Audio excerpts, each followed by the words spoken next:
ये क्या है? दूर से चीखने की आवाज? ये क्या बकवास है? पुतिन एक ऐसी जीत बेचने की कोशिश कर रहे हैं जो असल में है ही नहीं, और पहली बार उनके अपने जनरल भी उन्हें सच बताने से डर रहे हैं। पिछले महीने क्रेमलिन ने कुपियांस्क शहर पर पूरी तरह कब्जा करने की घोषणा की। उन्होंने पुतिन को पुष्टि करने वाले नक्शे दिखाए, लेकिन जब पुतिन इस जीत का जश्न मना रहे थे, ज़ेलेंस्की खुद शहर की गलियों में चल रहे थे, ये साबित करते हुए कि ये सब एक झूठ था। तो यूक्रेन ने ये कैसे कर दिखाया? असल में उन्होंने सिर्फ मोर्चा नहीं संभाला, बल्कि एक गुप्त जवाबी हमला किया जिसमें एक भूली बिसरी पाइपलाइन शामिल थी, जिसे रूसियों ने अपनी जीवन रेखा समझा था।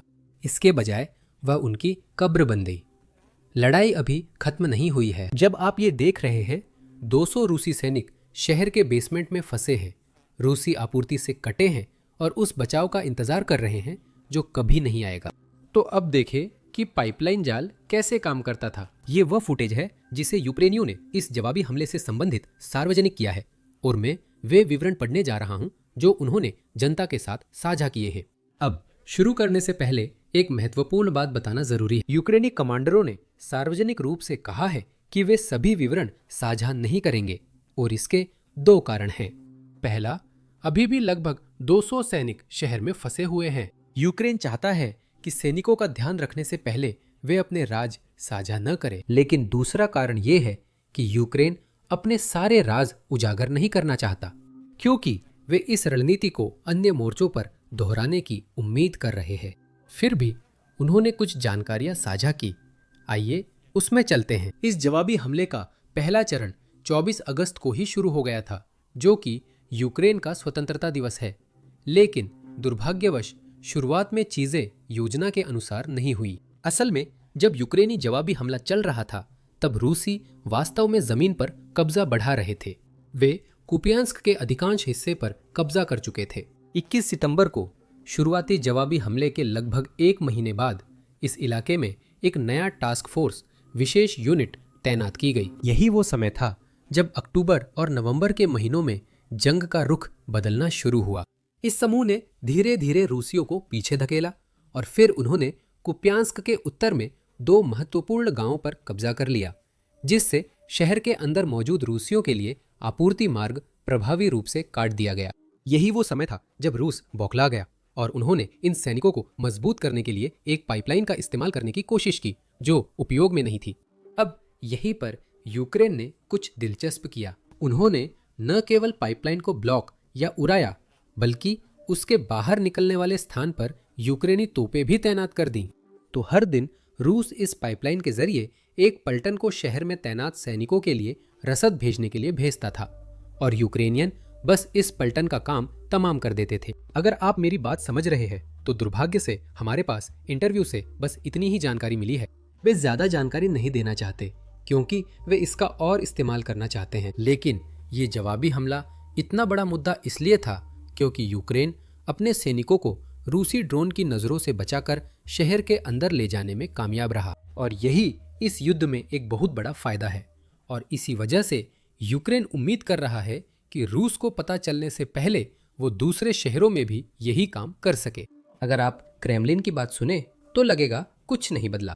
28 नवंबर को क्रेमलिन दावा कर रहा था कि कुपियांस्क उनके नियंत्रण में है। कुपियांस्क दिशा में 6ठी सेना की 68वीं मोटराइज्ड राइफल डिवीजन की असॉल्ट स्क्वाड्स ने कुपियांस्क शहर की मुक्ति पूरी कर ली है। यानी उन्होंने सब कुछ पूरा कर लिया। शहर हमारे नियंत्रण में है। दुश्मन के छोटे बिखरे समूह मिटाए जा रहे हैं। खैर, 1 महीने बाद भी वे अपनी बात पर कायम हैं।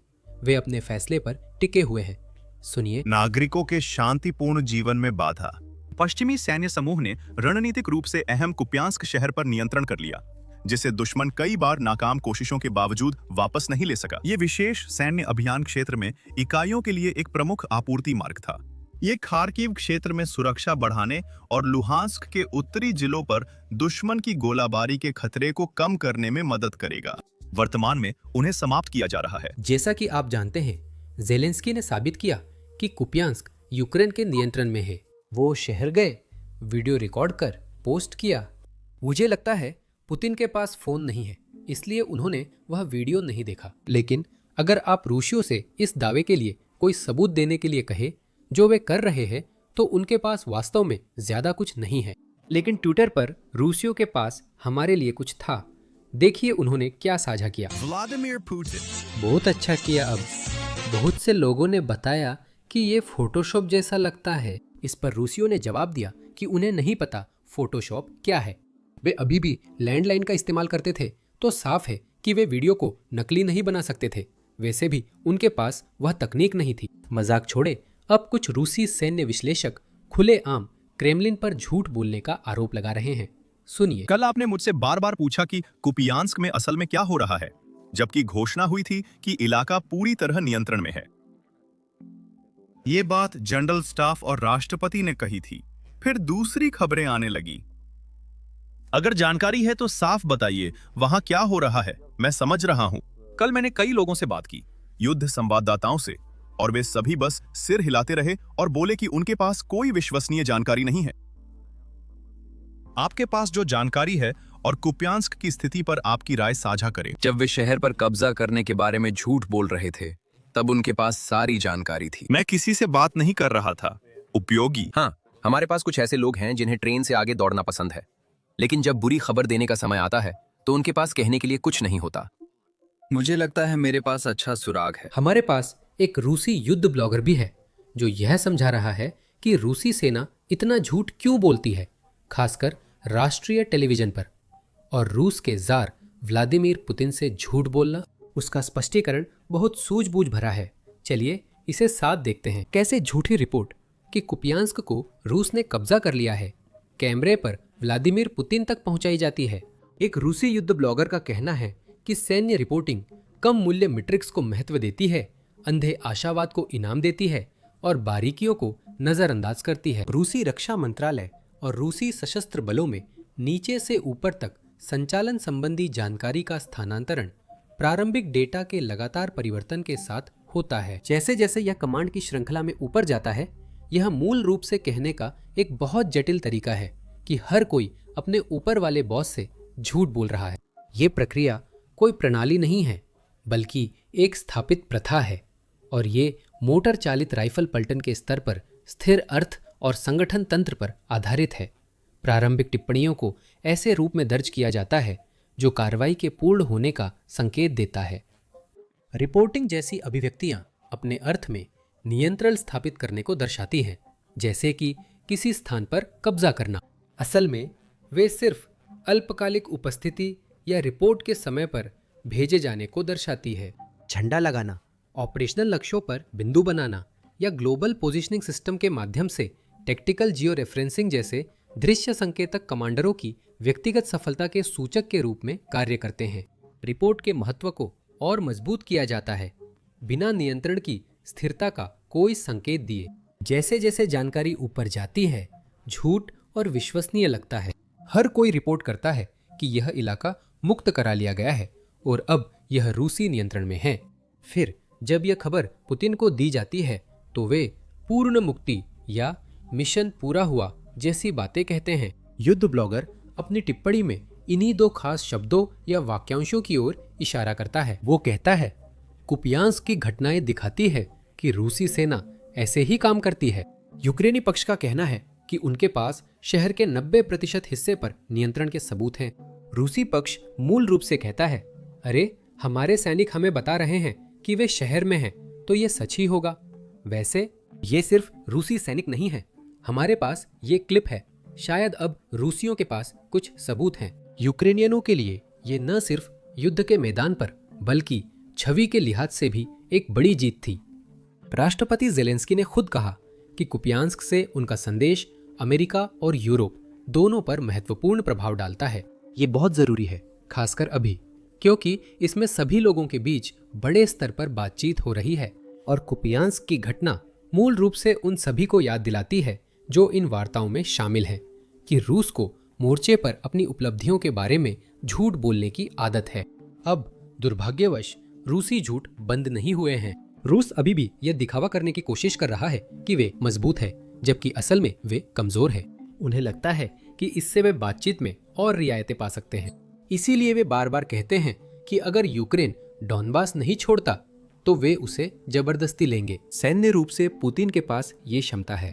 बस याद दिला रहा हूँ, यह तो 3 दिन का एक विशेष सैन्य अभियान होना था जो अभी जारी है।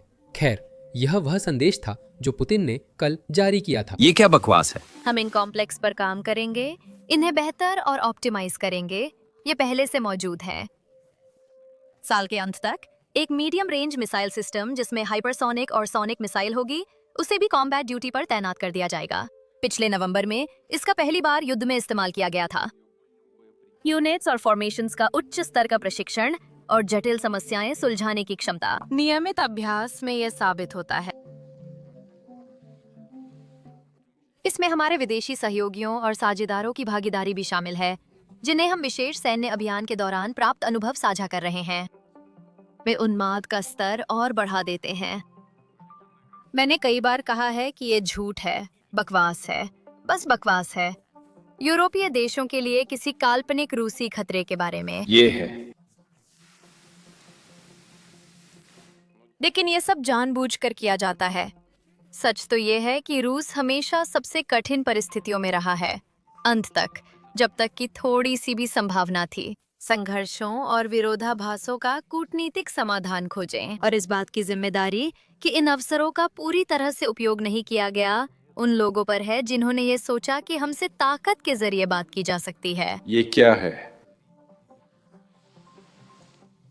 आज हम यूरेशियन क्षेत्र में एकीकृत सुरक्षा प्रणाली के लिए अमेरिका और यूरोपीय देशों के साथ पारस्परिक लाभकारी सहयोग के विकास का समर्थन जारी रखते हैं। तो ये क्या है? रूसी रक्षा मंत्री, जिन्होंने अभी अभी पुतिन को बताया कि कुपियांस्क रूसी नियंत्रण में है, आगे यह कहते हैं, रूस यूरोप के साथ युद्ध नहीं चाहता, बल्कि यूरोप ही है जो रूस के साथ युद्ध चाहता है। सुनिए। उसी समय हम स्पष्ट रूप से देखते हैं कि कीव शासन में यूरोपीय नेताओं द्वारा इस मुद्दे को संबोधित करने से बचने के प्रयास किए जा रहे हैं। इसमें हमारे देश को जितना संभव हो सके कमजोर करने के उद्देश्य से संघर्ष को लंबा खींचना शामिल है। ये साथ ही 2030 तक रूस से टकराव के लिए संयुक्त नेटो सशस्त्र बलों ने तेज तैयारी शुरू कर दी है। ये नीति 2026 तक सैन्य कार्रवाइयों के जारी रहने की स्थिति बनाती है। ये क्या बकवास? सच बताऊं तो ये तानाशाही का पहला सबक है।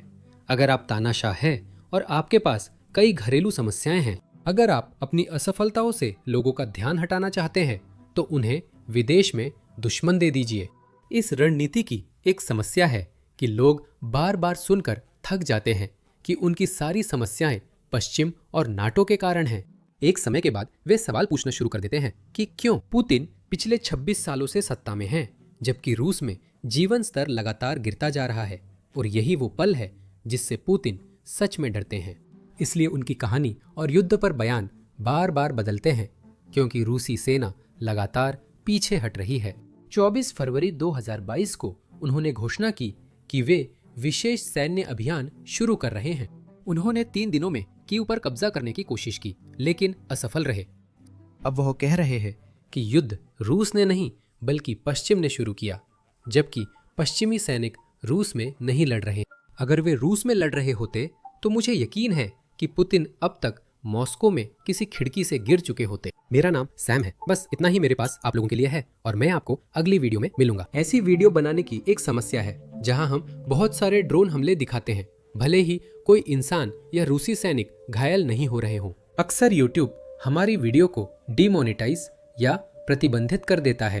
असल में पिछले हफ्ते यूट्यूब के अनुसार हमारी 4 वीडियो डिमोनेटाइज हो गई थी। ड्रोन स्ट्राइक या फ्रंट लाइन फुटेज दिखाना विज्ञापन दाताओं को पसंद नहीं, इसलिए वीडियो पर प्रतिबंध लगता है। लेकिन यही आधुनिक युद्ध की सच्चाई है, और यही युद्ध यूक्रेनियन लड़ रहे हैं और उसमें जिंदा रहने की कोशिश कर रहे हैं। तो हमें लगता है कि इन सब चीज़ों को कवर करना ज़रूरी है, और इसी वजह से हमने अपना खुद का प्लेटफॉर्म बिजनेस बेसिक्स लॉन्च किया। हमने इसे शुरू से बनाया ताकि कोई पाबंदी न हो। हमें अपने ड्रोन स्ट्राइक को ब्लर नहीं करना पड़ता, हमें अपनी फ्रंट लाइन फुटेज को ब्लर नहीं करना पड़ता, और हमें रूसी एयरबेस के तबाह होने को भी ब्लर नहीं करना पड़ता। हम अपनी साइट पर विज्ञापन भी नहीं चलाते। इस तरह हमें सिर्फ विज्ञापन दाता के असंतोष पर खुद को सेंसर नहीं करना पड़ता। हम साइट को आपके समर्थन से फंड करते हैं, विज्ञापनों से नहीं। अगर आपको ऐसा कवरेज पसंद है और आप हमारे वीडियो बिना सेंसर किए देखना चाहते हैं और वो बोनस कंटेंट पाना चाहते हैं जिसे हम यहाँ YouTube पर अपलोड नहीं कर सकते, तो जरूर basicsinsider.com पर हमसे जुड़े।